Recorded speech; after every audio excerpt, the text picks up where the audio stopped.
numa ansiedade de lidar com as coisas, a gente às vezes acaba atravessando isso, atropelando isso no tempo dos outros, né? O homem é lido nesse lugar, né? De resolver as coisas para ontem, né? De ter a solução, né? Uma coisa bem pragmática mesmo, né? Na infância eu passo por isso, um desejo por embranquecer. Para a gente, inclusive, poder desconstruir alguma coisa, para a gente poder tentar melhorar, a gente precisa primeiro entender de onde que a gente parte, qual que é o nosso lugar no mundo. Ainda hoje eu tenho medo do estupro. Não é porque eu sou lido enquanto um homem cis na sociedade que esse medo passou. Ninguém deveria representar perigo para ninguém. Quantas coisas a gente normaliza no dia a dia? O mundo é amplo, né? A gente é amplo, a gente é muito plural. Então a gente não tem que se limitar. Olá, bem-vindo, bem-vinda, bem-vinde ao Al Masculina. Eu sou Paulo Azevedo e conto com a parceria de Conrado Góes, Glaura Santos e Vitor Vieira. E hoje continuamos com a conversa com o psicólogo e pedagogo popular Pedro Pires, nessa segunda parte do episódio 45. E você já sabe que existem no mínimo 3 maneiras de você ajudar o Al Masculina. A primeira, vai lá no Spotify ou no seu agregador de podcast preferido, siga e dê 3 estrelas no nosso perfil e deixe seu comentário. A segunda, indique uma das conversas anteriores que trazem visões diversas das masculinidades para alguém próximo de você. E a terceira, para ajudar a manter o Al Masculina no ar, participe da nossa campanha de financiamento coletivo, que traz sorteios e benefícios exclusivos para os nossos apoiadores. E também acompanhe as dicas nas nossas redes sociais, Facebook/Almasculina Podcast e no Twitter e no Instagram @Almasculina, e se inscreva no nosso canal no YouTube e leve a Almasculina para mais gente. E nessa primeira parte a gente falou muito de cuidado, de transgeneridade, de aparência das masculinidades, o que caracterizaria ou quais seriam as graduações nesse espectro das masculinidades em termos de aparência física. E nessa segunda parte eu começo te perguntando como é que você tem se sentido em relação ao atual momento pandêmico no Brasil e o que você tem percebido dos seus pacientes na clínica e também dos seus alunos na sala de aula. Como é que você tem se cuidado? Você tem alguma busca espiritual? Onde que você encontra apoio para lidar com outras pandemias que estão no mundo, né, agravadas em função da pandemia, como a depressão, a ansiedade? Eu sou um bandista e é onde eu encontro meu apoio maior, assim, né? Eu me considero espiritualizado. Sou bandista, mas eu também pesquiso e também me conecto com outras formas de espiritualidades, assim. Me interessa muito esse campo, assim, né? É um lugar que me transcende mesmo, assim. Acho que de um encontro, assim, com coisas, né, que me conectam com esse mundo, comigo mesmo, que faz dar sentido, né? Que eu acho que me centra bastante. Eu começo a pandemia me sentindo bem, assim, né? Então, assim, naquela coisa de em alguma hora isso vai virar, alguma hora isso vai mudar. Entro mais equilibrado, assim, né? Que eu fico pensando, olhando para trás, né? O quanto não tinha coisa do o homem ter que saber fazer, né? Eu vou percebendo que a masculinidade é muito... Ela não sabe necessariamente o que fazer com aquilo, mas ela vai se montando ali de tipo, não, tá tudo bem, vai resolver e tal, né? Até porque nessa época eu tava com uma companheira, então assim, né, tava tentando ali fazer o máximo que eu podia, né, dar auxílio a ela, que eu fui percebendo que ela não tava tão bem, assim, então acho que eu fui me blindando num lugar para conseguir dar esse suporte. Fora do trabalho também, né, eu me mantive em terapia esse tempo todo, troquei de terapeuta nesse processo, mas hoje eu vejo a importância, né, se eu não tivesse terapia, acho que certamente eu teria ficado muito pior do que em alguns momentos eu me encontrei. De você ficar um pouco desacreditado naquela coisa, vai sair a vacina, não vai sair a vacina, e você vê os números aumentando, e você com medo pelas pessoas que você ama, e não só, né, pelas famílias que você vê que tá perdendo pessoas. Perceber o quanto já tem vacina, né, e a gente ainda tá perdendo gente aqui, né, por uma questão política, enfim, foi desanimando bastante, assim.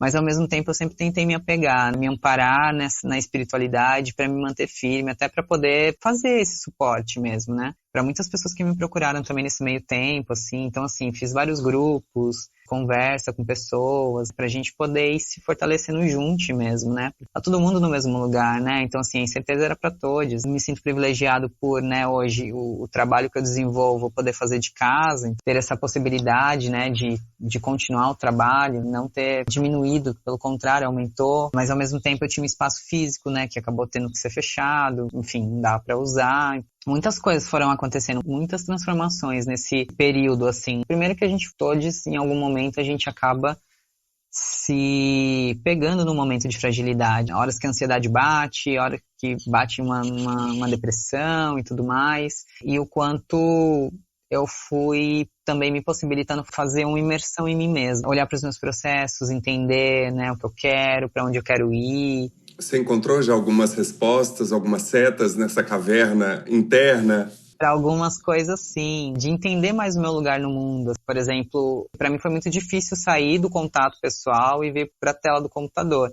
Então, o começo para mim foi muito difícil. Olhar para o computador enquanto veículo de trabalho. Quando não estava mais trabalhando, assim, eu nem abria, sabe? Eu ficava fechado, assim. Então, usar o telefone também, né? Uma ferramenta de trabalho, mas ao mesmo tempo também era de encontrar alguns amigos, de socializar, e aí você fica meio de saco cheio, porque, né, você tá sentindo falta de estar no contato físico, presencial. Eu hoje não estou mais presente no Transformação como eu estava antes. Estava presente como professor, né, numa oficina de corpo. Mas eu saí e fiquei como psicólogo, né, então atendendo os alunos de saúde mental, né? Então eu com mais um grupo de outros psicólogos também, psicanalistas, a gente começou a fazer esse atendimento da galera do cursinho. Então por conta disso eu precisei sair da sala de aula, até justamente pelo contato. Até algumas pessoas eu continuei atendendo, né? Mas aula eu não cheguei a dar. Então eu me mantenho de quarentena desde que a quarentena se instaurou. Eu estava conversando com uma amiga esses dias que ela falou, nossa, você é o cara que não furou a quarentena, sabe? Que não foi para um rolê, que não foi não sei o quê. E eu falei, cara, tinha muitas coisas em jogo, sabe? Tem muitas coisas em jogo, né? A minha mãe, sabe?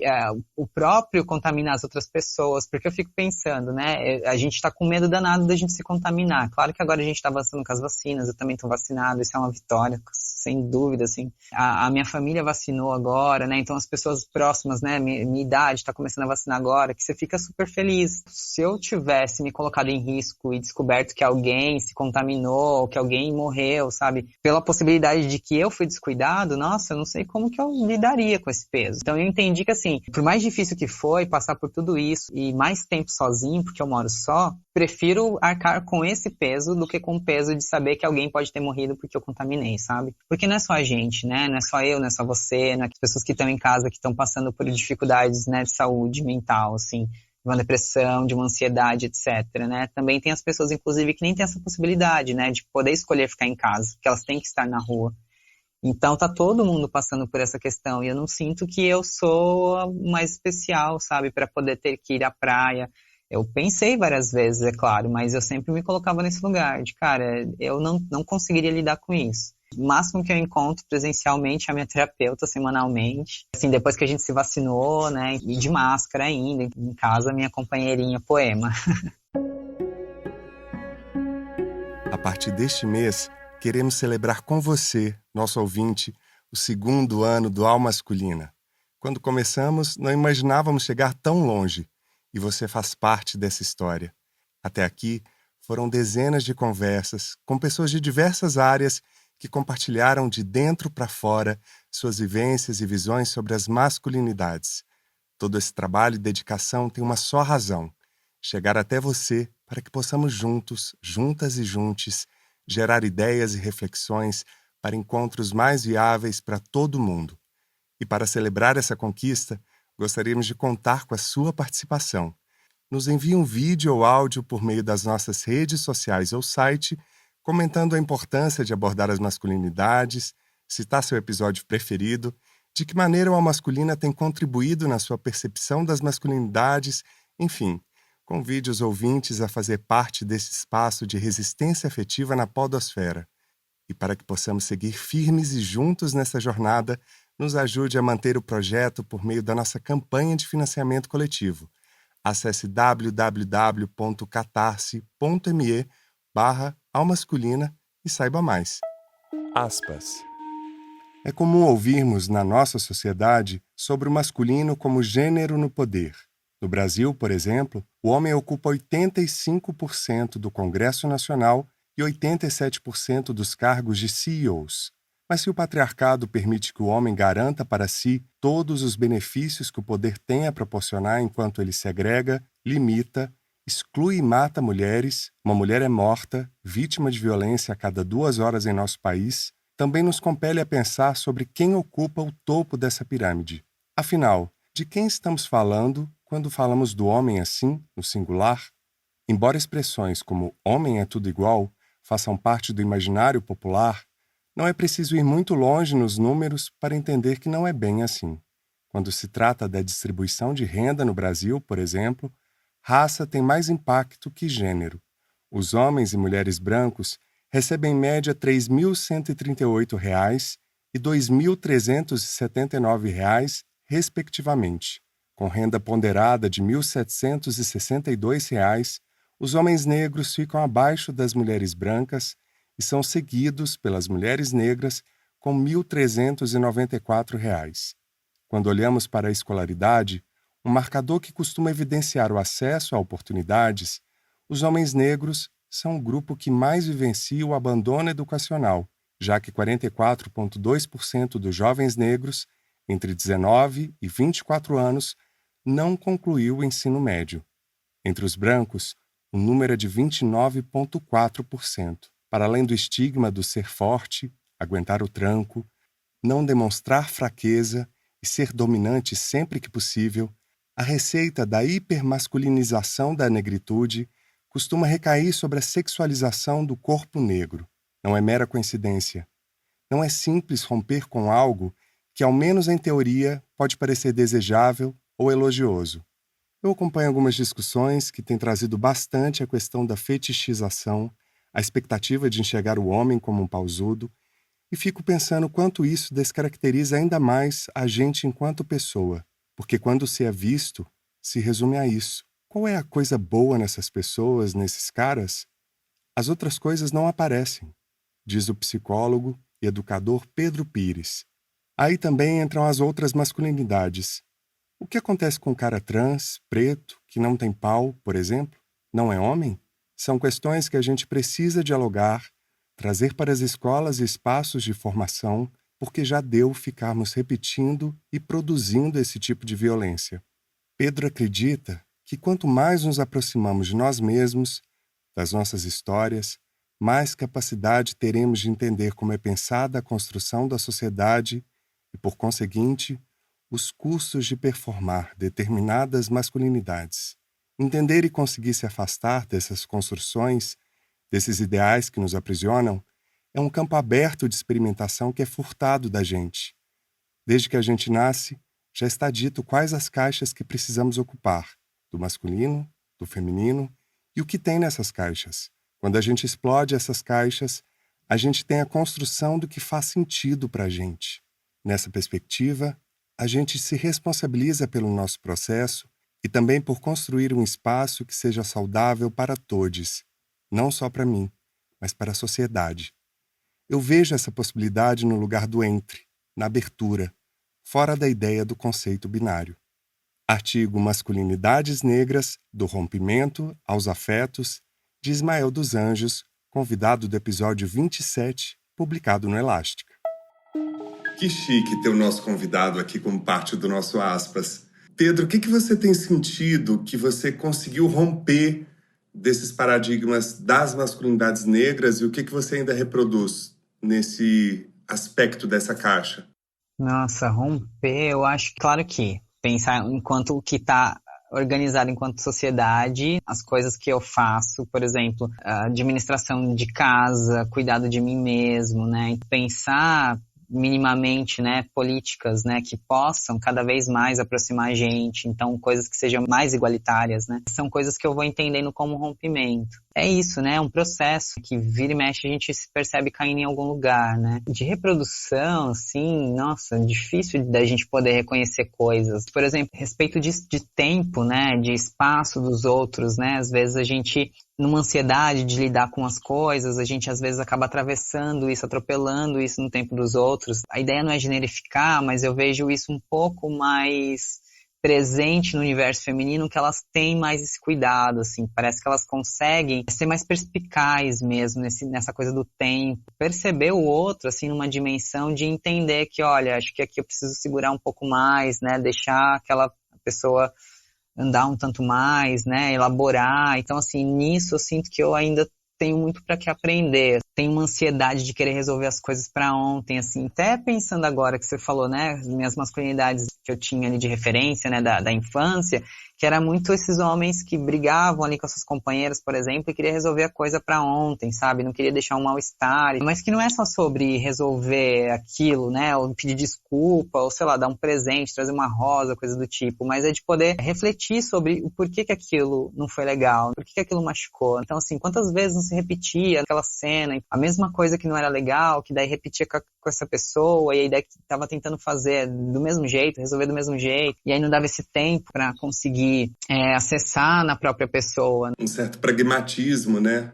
Exatamente. O homem é lido nesse lugar, né, de resolver as coisas para ontem, né, de ter a solução, né, uma coisa bem pragmática mesmo. Tem coisas que elas precisam de mais tempo, de elaboração mesmo, né, coisas que magoam, que às vezes a gente vai repetindo. Vejo que ainda é uma coisa que eu preciso melhorar em mim, assim. Às vezes eu tenho essa dificuldade, assim, de respeitar um tanto do tempo do outro. Até respeito, mas eu dou uma insistidinha, assim, de início, até que eu entendo que não, insistir não é legal mesmo, né? Não tá fazendo bem.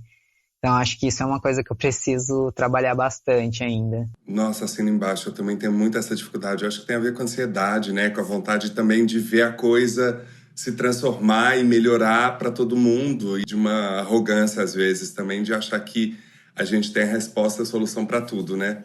Você sempre se reconheceu como uma pessoa negra? Não, um processo recente de olhar pra negritude em mim, assim, porque meu pai é preto, minha mãe é branca, mas família materna é descendente de indígena, né?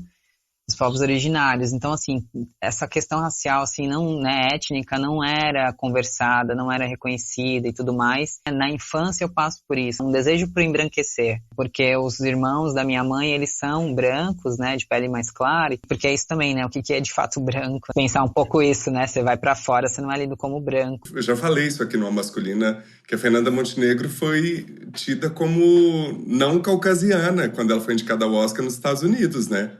Então, exatamente. Então, assim, a gente tem uma imagem, né, uma ideia muito distorcida referente à questão étnica, né? E como a gente vai lidando com isso aqui. Então, eu lembro de sentir vergonha na escola, quando eu vi histórias, quando eu estava lá lendo histórias sobre escravidão, né, descobrimento do Brasil, né, porque eu já me reconhecia naquelas pessoas, mas eu sentia vergonha de me ver naquelas pessoas. Então, das pessoas rindo, porque os indígenas ali estavam sem roupa, por exemplo, né, os escravos. E eu não tinha, né, esse contorno na família. Também nunca foi falado sobre, então era aquela coisa de um racismo, mas que não era dito, sabe, por piadas, que não são piadas, coisas ofensivas, assim, que você vai pegando, né. Quando eu começo a transição, que daí eu começo a me pensar mais enquanto sujeito no mundo, politicamente, inclusive, e aí eu vou entendendo essa dimensão, assim, né, de qual que é o meu lugar no mundo, de que lugar que eu parto, né, porque eu vou entendendo que pra gente, inclusive, poder desconstruir alguma coisa, pra gente poder tentar melhorar, a gente precisa primeiro entender de onde que a gente parte, qual que é o nosso lugar no mundo. Entender essas coisas que, mesmo assim, por exemplo, eu nem sou lido como negro na sociedade, ou como pardo, né, ou, enfim,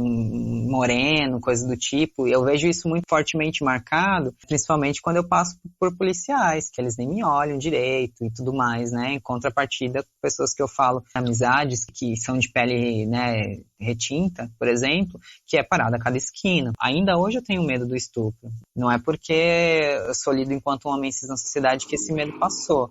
Mas é claro que hoje eu não tenho medo de andar na rua como eu tinha antes. Então hoje eu sou a pessoa que a mulher que me vê na rua tem medo e muda de calçada.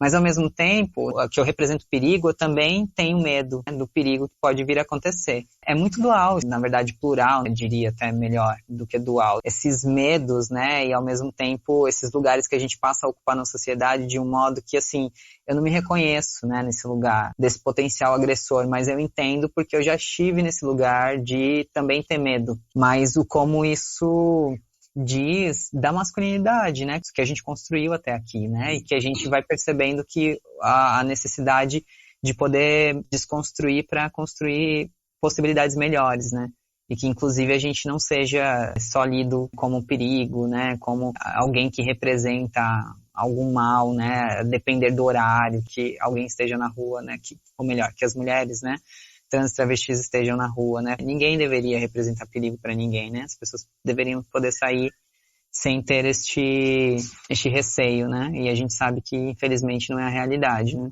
Passando do medo e do perigo para a esperança, Pedro, como é que você mantém a esperança de mudança desse cenário tão desigual e desolador que a gente vive, principalmente em relação ao comportamento dos homens? Olha, eu tenho conhecido muitas masculinidades cis bacanas, assim, isso tem sido muito bom pra mim. Começa a minha transição querendo me aproximar muito da cisgeneridade, mas ao passo que eu vou andando, eu vou querendo me desaproximar. Eu vi uma participação sua num debate no Museu do Futebol que você escancarou falando, gente, eu morro de preguiça de homem cis. Eu achei tão sincero, porque numa mesa de debate com pessoas que pesquisam esse tema e todos eles se identificam como cis, você escancarar isso num debate durante, né, após a exibição do Silêncio dos Homens, eu achei muito franco e sincero, né? Nessa época eu tava mais à flor da pele, assim, com isso, né? Então, assim, mas é isso, a gente vai aprendendo também e podendo respeitar os processos, né? Porque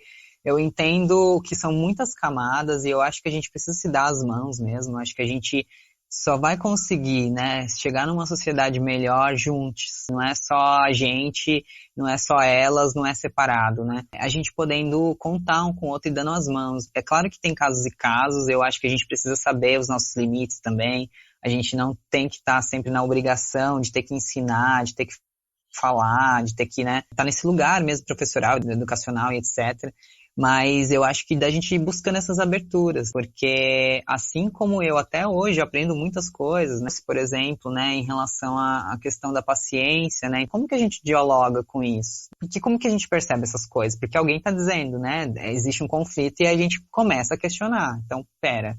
Se isso está acontecendo, então eu preciso olhar para isso. Tem gente que nem olha, tem gente que passa batido, que acha que é assim mesmo, né? Quantas coisas a gente normaliza no dia a dia, naturaliza e tudo mais. Então, assim, da gente poder perceber um tanto disso, né? Então, das coisas que a gente precisa olhar na gente, né? Que também não faz bem pra gente, não só faz pro outro, também não faz pra gente. Né? Se alguém está apontando alguma coisa que não está sendo legal, que a gente fique atento, né? Da gente poder olhar, entender o que isso quer dizer, para a gente poder entender o que a gente pode melhorar. Ninguém nasce perfeito, né? Ninguém sabe tudo. Do como que a gente pode ir fazendo essas aproximações. Inclusive lá no Museu do Futebol, eu fiz ali, né, amizades, né, alianças que carrego até hoje, de pessoas que são muito importantes, com quem eu troco constantemente e com quem eu aprendo muito dessa masculinidade cis, que não é desse lugar da toxicidade. A gente vai trocando e vai vendo onde a gente tá pegando as coisas. Eu acho que isso é legal, da gente perceber onde tá os ganchos, né? Onde a gente se engancha, o que a gente tem que olhar e uma série de coisas que a gente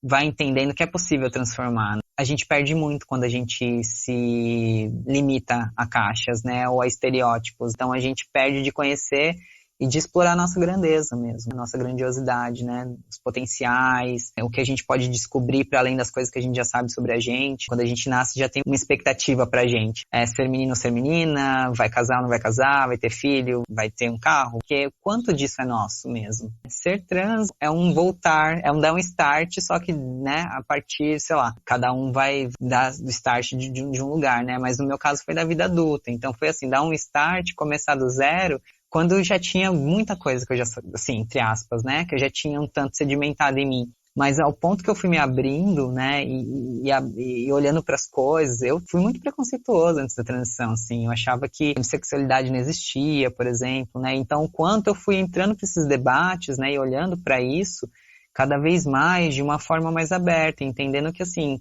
o mundo é amplo, né, a gente é amplo, a gente é muito plural.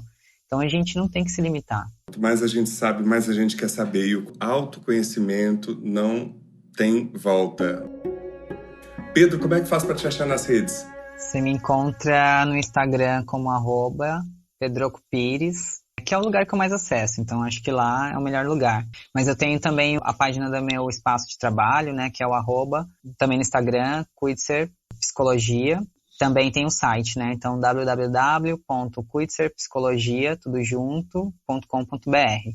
Que está atendendo online, enfim, vocês estão super funcionando nesse esquema, né? A gente super segue atendendo online. Presencial a gente não faz ideia ainda, né? Quem sabe ano que vem agora com as vacinas, né? Mas por enquanto a gente está só no online. Vamos passo a passo para a gente não gastar a cota toda de esperança de uma vez, gente. Por favor, por favor.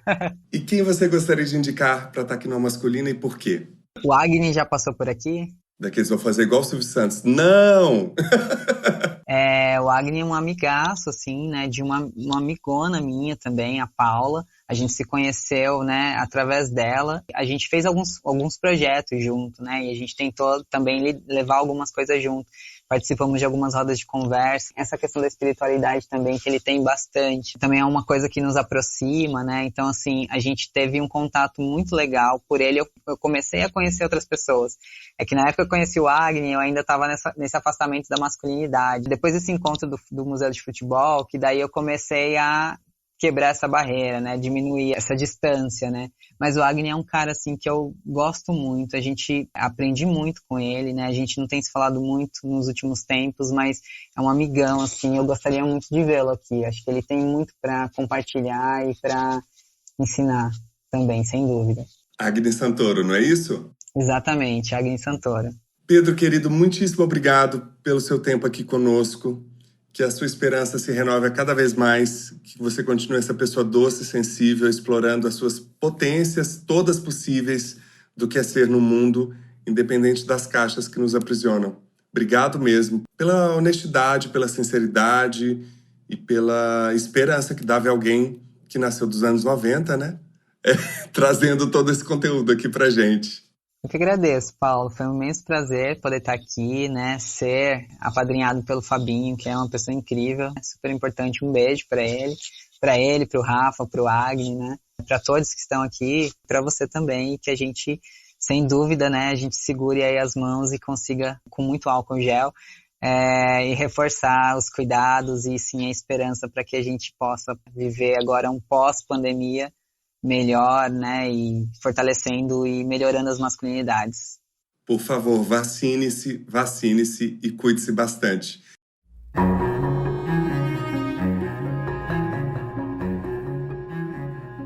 E colabore para manter o Masculina no ar por meio da nossa campanha de financiamento coletivo. Saiba mais no site www.catarse.me/almasculina. E agradecemos a todos os nossos apoiadores, em especial Alexandre Valverde, Ana Maria de Lima Rodrigues, Ângela Mucida, Carla Crespo, Danilo Azevedo, Juliana Dias, Patrícia Mourão e Tânia Simão Baixa Silva. Siga as nossas redes sociais no Twitter e no Instagram, @almasculina, e se inscreva no nosso canal no YouTube. E não deixe de visitar o nosso site e conferir todos os episódios na íntegra, além da transcrição do aspas, lugares comuns e as dicas do Escuta Aqui. Vai lá no www.comcultura.com.br/almasculina. Comente, indique um dos episódios aos amigos e leve a Masculina para mais gente. Gostaria de agradecer aos nossos convidados, Pedro Pires e Altair de Souza. E também não posso deixar de agradecer Fábio Souza, Soraya Azevedo e a todas as pessoas que acompanharam a gravação ao vivo deste episódio pelo nosso canal no YouTube. O Masculina fica por aqui e é feito graças a Conrado Góes na trilha sonora original e mixagem, @Conza01, Glaura Santos na identidade visual e arte, @Glaura Santos, Vitor Vieira nas fotos, @Vitor Vieira Fotografia, e eu, Paulo Azevedo, na idealização, roteiro, edição e apresentação, @Paulo Azevedo Oficial. Esse podcast é realizado pela Concultura. E você que nos deu o prazer da sua companhia até aqui, muitíssimo obrigado e até o próximo encontro.